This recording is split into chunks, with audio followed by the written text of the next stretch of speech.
Pemirsa, banjir bandang kembali melanda kawasan Batu Buswak, Kecamatan Pauh, Kota Padang, Sumatera Barat. Luapan Sungai Batang Kiranji ini merendam permukiman warga hingga memutuskan akses jalan menuju permukiman.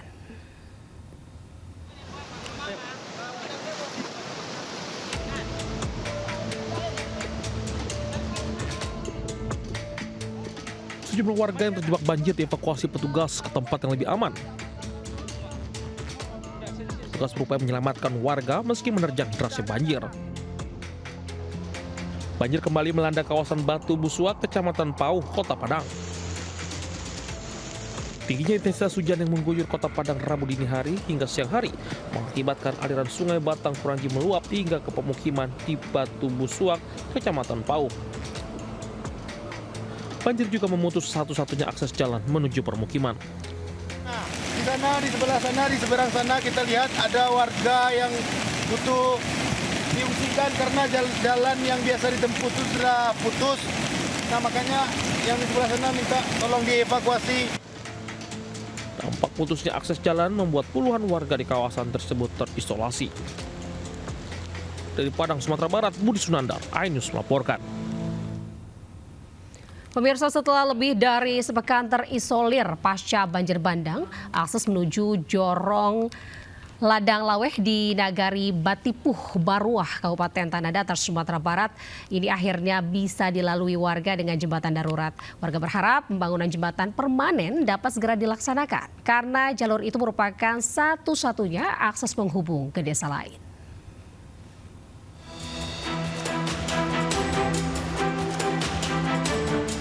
Lebih dari sepekan, Jorong Ladang Laweh Nagari Batipuh, Baruah, Kecamatan Batipuh, Kabupaten Tanah Datar, Sumatera Barat terisolir pasca banjir bandang. Lantaran satu-satunya akses jalan dan jembatan menuju dusun terputus. Kini, akses menuju Ladang Laweh dapat terbuka kembali. Warga bersama TNI Polri bergotong royong membangun jembatan darurat dari batang pohon kelapa dan pohon pinang, sehingga jalur ini bisa dilalui sementara. Selama terisolir, pendistribusian bantuan dilakukan dengan menggunakan tali yang dibentangkan melintasi sungai untuk mengirimkan logistik kepada warga. Tanggal 7 Desember itu masih dilaporkan oleh pemerintah Nagari ke kami, Nagari Batipuh Baruah, bahwa ada satu daerah dusun yang masih terisolir. Dan alhamdulillah hari ini kami memastikan turun ke lapangan, gotong royong, tentu bersama Dandim, bersama Kapolres, Brimob dan Camat Wali Nagari, warga dan juga relawan-relawan Satgas itu mengerjakan jembatan darurat sementara memakai pohon kelapa dan juga pohon pinang. Dan alhamdulillah itu sudah bisa dilewati untuk pejalan kaki. Warga berharap pembangunan jembatan permanen dapat segera dilakukan mengingat jalur ini merupakan satu-satunya akses penghubung ke desa lain. Dari Tanah Datar, Sumatera Barat, Agung Sulistyo, iNews melaporkan. Pemirsa, MNC Peduli menyalurkan bantuan kemanusiaan bagi para korban bencana banjir dan longsor di Tapanuli Utara, Sumatera Utara. Bantuan kebutuhan sehari-hari langsung diserahkan kepada warga yang berada di posko pengungsian.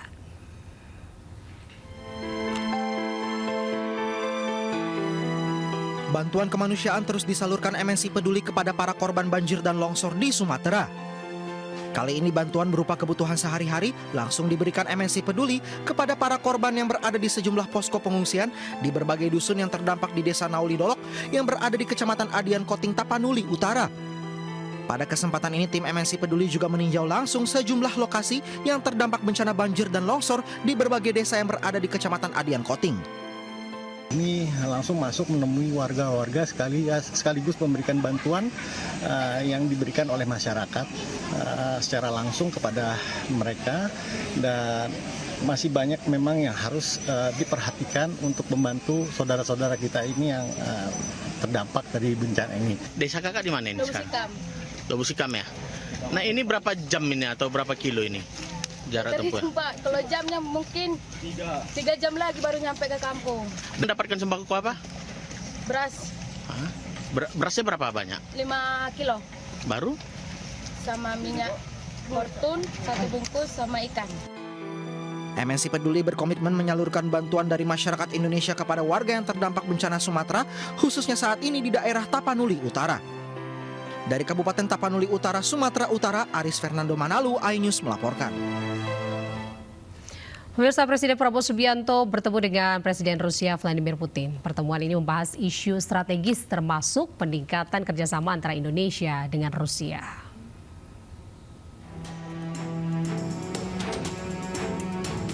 Presiden Republik Indonesia Prabowo Subianto bertemu dengan Presiden Rusia Vladimir Putin di Istana Kremlin Moskow pada Rabu pagi waktu Rusia. Lawatan kenegaraan ini membahas sejumlah isu strategis, di antaranya terkait meningkatkan kerjasama antara Indonesia dengan Rusia. Dalam sambutannya, Presiden Prabowo menyampaikan terima kasih atas sambutan hangat di Rusia dan menekankan bahwa hubungan Indonesia dan Rusia sangat baik. Kedatangan saya hanya untuk konsultasi, tetapi sekarang sebetulnya hanya untuk mengucapkan terima kasih karena hubungan antara Rusia dan Indonesia sebetulnya bagi kami sekarang berada di tingkat yang sangat baik. Dalam lawatan kali ini, Prabowo didampingi oleh Menteri Luar Negeri Sugiono dan Sekretaris Kabinet Teddy Indrawijaya. Pemirsa, kebakaran terjadi di gudang pesantren Al-Mawaddah, Ciganjur, Jagakarsa, Jakarta Selatan. 22 santri dievakuasi ke rumah sakit karena mengalami sesak nafas.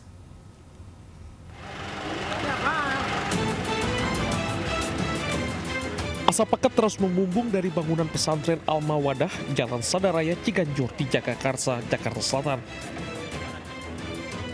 Asap muncul dari ruang gudang di basement pesantren yang terbakar. 22 santri dievakuasi ke rumah sakit terdekat karena mengalami sesak nafas. Tim medis yang siaga di lokasi bergerak cepat mengevakuasi santri. Petugas damkar datang ke lokasi sempat kesulitan mencapai titik api karena banyak asap dari kayu yang terbakar. Api berhasil dipadamkan 3 jam kemudian oleh belasan unit mobil pemadam beserta puluhan personel damkar. Kebakaran terjadi saat para santri sedang kegiatan pendalaman bakat. Akibat kebakaran, kegiatan di pesantren dihentikan sementara. Tempat gudang kami yang simpan alat-alat yang telah dipakai untuk pembangunan. Kemungkinan memang kayaknya sepertinya ada konsleting listrik yang mungkin kena ke kayu sehingga api begitu cepat naik. Jadi untuk penyebab terjadinya kebakaran masih kita dalami pastinya. Namun demikian itu ada di titik di gudang sementara, ada di bawah tempat santri menginap atau basement. Polisi akan olah TKP untuk mencari penyebab pasti kebakaran dan mencari saksi yang mengetahui kebakaran sejak awal. Dari Jakarta, Helmi Sengbati, iNews melaporkan.